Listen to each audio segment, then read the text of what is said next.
El fénix es la más célebre de todas las criaturas simbólicas creadas por los misterios antiguos, escuelas secretas, con el fin de ocultar las grandes verdades de la filosofía esotérica. ¿El sello de los Estados Unidos es un águila o un fénix? Descúbrelo en este video. Como emblemas adecuados de diversos atributos humanos y divinos, las aves se incluyen en el simbolismo religioso y filosófico tanto de los paganos como de los cristianos. El buitre es símbolo de crueldad, el águila de valor, el pelícano de autosacrificio y el pavo real de orgullo. Como consecuencia de su capacidad para abandonar la tierra y emprender vuelo hacia el lugar de donde procede la luz, se asocia a las aves con la aspiración, la pureza y la belleza. Como su hábitat se encontraba entre las ramas de los árboles sagrados situados en medio de bosques antiguos, las aves también se consideraban mensajeros designados por los espíritus de los árboles y los dioses de la naturaleza que moraban en aquellos bosquecillos consagrados. Y se decía que los propios dioses se expresaban mediante sus notas claras. Se han inventado muchos mitos para explicar su plumaje brillante. Un ejemplo conocido es la historia del pavo real de junio, que llevaba en las plumas de la cola los ojos de Argos. Numerosas leyendas de los indios americanos tratan también de las aves y del origen de los distintos colores de sus plumas. Los navajos afirman que cuando todos los seres vivos treparon a un tallo de bambú para salvarse del diluvio, al pavo le tocó la rama más baja y las plumas de la cola le quedaron en el agua, por eso están descoloridas. La gravedad, que es una ley del mundo material, es el impulso hacia el centro de materialidad. La levitación, que es una ley del mundo espiritual, es el impulso hacia el centro de espiritualidad. Como en los misterios góticos, la bóveda celeste se comparaba con un cráneo, las aves que atravesaban el cielo se consideraban pensamientos de la divinidad. Por este motivo, los dos cuervos mensajeros de Odín se llamaban Hugin y Munin, pensamiento y recuerdo. Criaturas terrestres y sus plumas, al tener el poder de sostenerlas, llegaron a ser aceptadas como símbolos de divinidad, valor y consecución. Un ejemplo notable es el valor que atribuyen los indios americanos a las plumas de águila, que para ellos son una señal de mérito. Se han otorgado alas a los ángeles porque, al igual que las aves, se consideraban intermediarios entre los dioses y los hombres. Las aves que atravesaban el cielo se consideraban pensamientos de la divinidad, y se creía que vivían en el aire o en un reino intermedio entre el cielo y la tierra. Para los griegos y los romanos el águila era el ave de Júpiter y en consecuencia representaba las fuerzas ágiles del demiurgo. Por eso la consideraban la reina mundana de las aves, en contraposición al fénix, símbolo del Señor celestial. El águila representaba al sol en su fase material y también la ley inmutable del demiurgo, a la cual se deben someter todas las criaturas mortales. El águila también era el símbolo hermético del azufre y representaba el fuego misterioso de Escorpio, el signo con el significado más profundo de todo el zodiaco y la puerta del gran misterio. Por ser uno de los tres símbolos de Escorpio, el águila, como la cabra de Méndez, era un símbolo del arte teúrgico y de los procesos secretos mediante los cuales el fuego infernal del escorpión se transmutaba en el fuego luz espiritual de los dioses. Algunas tribus de indios americanos apreciaban mucho al Thunderbird, o pájaro de trueno, una criatura divina que, según decían, vivía por encima de las nubes. Su aleteo produce el estruendo que acompaña las tormentas y el destello de sus ojos es el relámpago. Las aves servían para representar el aliento vital y entre los egipcios era habitual ver revolotear aves parecidas a halcones con cabeza humana que llevaban en las garras el símbolo de la inmortalidad, como emblemas del alma liberada de los cuerpos momificados de los difuntos. En Egipto, el halcón era el símbolo sagrado del sol, y Ra, Osiris y Horus a menudo se representan con cabeza de halcón. El gallo era el símbolo de Kashmala, Casmilos en los misterios de Samotracia, y también es un símbolo fálico consagrado al sol. Fue aceptado por los griegos como emblema de Ares, Marte, y representa la vigilancia y la defensa. Cuando se coloca en el centro de una veleta, simboliza el sol en medio de las cuatro esquinas de la creación. Los griegos sacrificaban un gallo a los dioses en el momento de ingresar en los misterios eleusinos. Se supone que Sir Francis Bacon murió por rellenar con nieve un ave de corral. ¿No significará esto su iniciación en los misterios paganos que seguían existiendo en su época? Tanto el pavo real como el ibis eran objeto de veneración, porque destruían a los reptiles venenosos que habitualmente se consideraban emisarios de los dioses infernales. Por los miles de ojos que tienen las plumas de la cola, se aceptaba al pavo real como símbolo de la sabiduría, y, por su aspecto general, a menudo se lo confundía con el legendario Fénix de los misterios. Curiosamente, se cree que la carne del pavo real no se pudre, aunque pase mucho tiempo. Como consecuencia de esta creencia, el pavo real se convirtió en emblema de la inmortalidad, porque la naturaleza espiritual del hombre, como la carne de esta ave, es incorruptible. Los egipcios rendían honores divinos al ibis y matar uno, aunque fuera por accidente, constituía un delito capital. Decían que el ibis solo podía vivir en Egipto y que, si lo transportaban a otro país, moría de tristeza. Los egipcios lo nombraron protector de las cosechas y era especialmente digno de veneración por haber expulsado a las serpientes aladas de Libia que el viento llevó a Egipto. El ibis estaba consagrado a Tot y cuando metía la cabeza y el cuello debajo del ala, su cuerpo se parecía mucho a un corazón humano. El ibis blanco y negro estaba consagrado a la luna, pero se reverenciaban todas sus formas, porque destruía los huevos de los cocodrilos y este animal era un símbolo del aborrecido tifón. Las aves nocturnas eran símbolos adecuados tanto para la hechicería como para las ciencias divinas secretas. Para la hechicería, porque la magia negra no actúa a la luz de la verdad, el día, y solo tiene poder cuando está rodeada de ignorancia, la noche. Y para las ciencias divinas, porque los que poseen los arcanos pueden ver a través de la oscuridad de la ignorancia y lo material. Por consiguiente, los búhos y los murciélagos se asociaban a menudo tanto con la brujería como con la sabiduría. El ganso era un emblema de la primera sustancia o condición primitiva, a partir de la cual y dentro de la cual se crearon los mundos. En los misterios se comparaba el universo con un huevo que el ganso cósmico había puesto en el espacio. Por su negrura, el cuervo era el símbolo del caos o de la oscuridad caótica que precede a la luz de la creación. La gracia y la pureza del cisne eran emblemas de la gracia espiritual y la pureza del iniciado. Esta ave también representaba los misterios que desarrollaban estas cualidades en la humanidad, lo cual explica las alegorías de los dioses, la sabiduría secreta, que se encarnaban en el cuerpo de un cisne, el iniciado. Como carroñeros, el buitre, el halcón y el cóndor representan la forma de poder divino que, al deshacerse de los residuos y de otras sustancias peligrosas para la vida y la salud de la humanidad, limpian y purifican las esferas inferiores.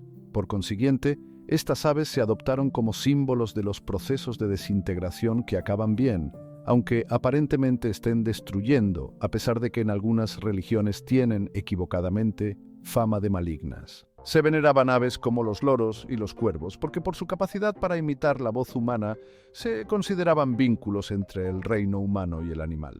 La paloma, aceptada por el cristianismo como representación del Espíritu Santo, es un emblema jónico pagano antiquísimo y muy reverenciado. En muchos de los misterios antiguos representaba la tercera persona de la tríada creadora que había hecho el mundo. Como los mundos inferiores comenzaron a existir mediante un proceso generador, la paloma se ha asociado con divinidades identificadas con las funciones de la procreación. Está consagrada a Astarte, Cibeles, Isis, Venus, Junio, Milita y Afrodita. Por su delicadeza y su dedicación a sus crías, la paloma se consideraba la personificación del instinto maternal. También es un emblema de sabiduría, porque representa el poder y el orden mediante los cuales se mantienen los mundos inferiores. Hace tiempo que ha sido aceptada como mensajera de la voluntad divina y representa la actividad de Dios. Se ha dado el nombre de la paloma a oráculos y profetas. El verdadero nombre de la paloma era Iona, o Lonas. Era un emblema muy sagrado que en una época era aceptado en casi todo el mundo. Fue adoptado por los hebreos, y todos los miembros de la Iglesia de Dios consideraban a la paloma mística un símbolo de la época de Noé. El profeta que fue enviado a Nínive como mensajero de Dios se llamaba Jonás, o la paloma. El predecesor de nuestro Señor, el Bautista, recibía el nombre griego de Ioannes, y lo mismo ocurría con el apóstol del amor, el autor del cuarto evangelio y del Apocalipsis, llamado Ioannes. En la masonería, la paloma es el símbolo de la pureza y la inocencia. Resulta significativo que, en los misterios paganos, la paloma de Venus fuese crucificada en los 4 rayos de una gran rueda, como una prefiguración del misterio del Dios del amor crucificado. Aunque Mahoma expulsó a las palomas del templo de la Meca, de vez en cuando se lo representa con una paloma posada en el hombro como símbolo de inspiración divina. En la antigüedad se ponían efigies de palomas en el extremo de los cetros para indicar que su portador estaba bajo la influencia de la prerrogativa divina. En el arte medieval era frecuente representar a la paloma como emblema de bendición divina. El fénix. En el siglo I de la era cristiana, Clemente, uno de los padres prenicenos, describe la naturaleza peculiar y los hábitos del fénix con las siguientes palabras: hay un ave llamada fénix, única en su tipo, que vive 500 años y cuando se acerca el momento de su disolución y debe morir, se construye un nido de incienso, mirra y otras especias en el cual, cuando se cumple el plazo, entra y muere, pero a medida que la carne se descompone, produce un tipo determinado de gusano al cual, como se nutre de los jugos del ave muerta, le crecen plumas y, cuando ha adquirido fuerza, hace suyo el nido en el que están los huesos de su padre y, llevándoselos, pasa de la tierra de Arabia a Egipto, a la ciudad llamada Heliópolis, y, en pleno día y volando a la vista de todos los hombres, los coloca en el altar del sol, y, después de hacerlo, se apresura a regresar a su morada anterior. Entonces los sacerdotes examinan los registros de las fechas y se dan cuenta de que ha regresado exactamente al cumplirse 500 años. Aunque reconoce que no había visto al ave fénix, solo había uno vivo por vez, Heródoto amplía un poco la descripción ofrecida por Clemente. Cuentan todo lo que hace esta ave, que a mí no me parece creíble. Dicen que viene de Arabia y que trae al ave padre, completamente cubierto de mirra, al templo del sol, donde entierra su cuerpo. Para traerlo, dicen, forma primero una bola de mirra lo más grande que es capaz de transportar. A continuación la ahueca y mete dentro a su padre, tras lo cual tapa la abertura con mirra fresca y entonces la bola tiene exactamente el mismo peso que al principio.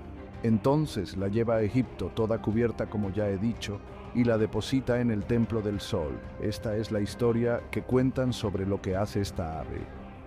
Tanto Heródoto como Plinio han observado que, en general, el fénix y el águila tienen una forma parecida a un puma, porque es bastante seguro que el águila masónica moderna al principio fuese un fénix.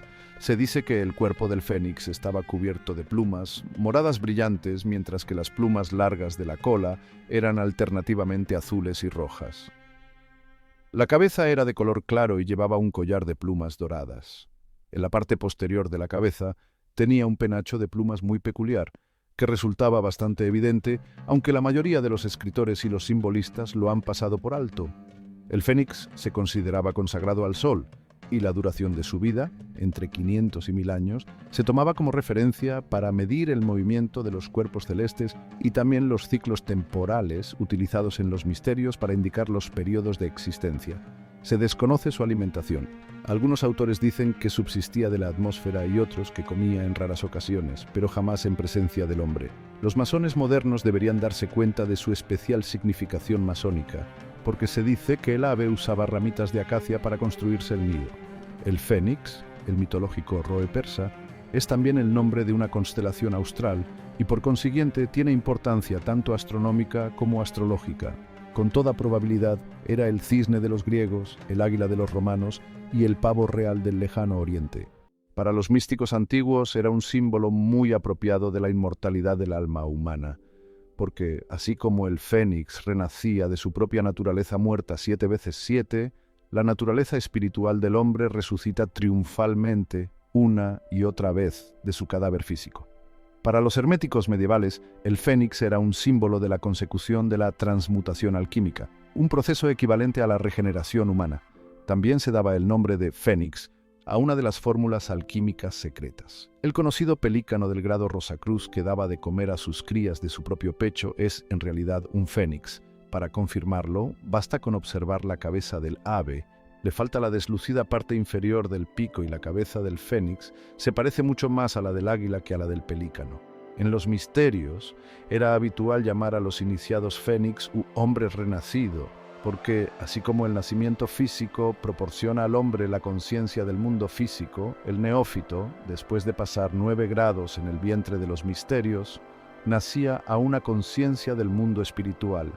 Este es el misterio de la iniciación al que se refería Cristo cuando dijo: el que no nazca de lo alto no puede ver el reino de Dios. Juan 3:3. El fénix es un símbolo adecuado de este nacimiento espiritual. El misticismo europeo no estaba muerto cuando se fundaron los Estados Unidos de América. La mano de los misterios tuvo que ver con el establecimiento del nuevo gobierno y su firma sigue siendo visible en su gran sello. Si se analiza el sello con atención, aparecen un montón de símbolos ocultos y masónicos, entre los cuales destaca la llamada águila americana, un ave que, según Benjamin Franklin, no merecía ser escogida como emblema de un pueblo grande, poderoso y progresista. Una vez más, solo un estudioso del simbolismo puede ver a través del subterfugio y darse cuenta de que el águila americana que aparece en el gran sello no es más que un fénix estilizado, como se puede distinguir claramente si se examina el sello original. En su esbozo de La historia del sello de Estados Unidos, Gaillard Hand presenta sin querer material en abundancia para confirmar la creencia de que en el sello original aparecía el ave fénix en el anverso y la gran pirámide de Gizeh en el reverso. En un boceto coloreado, presentado como diseño para el gran sello por William Barton en 1782, aparece un auténtico fénix sentado en un nido de llamas, lo que demuestra la tendencia a utilizar esta ave emblemática.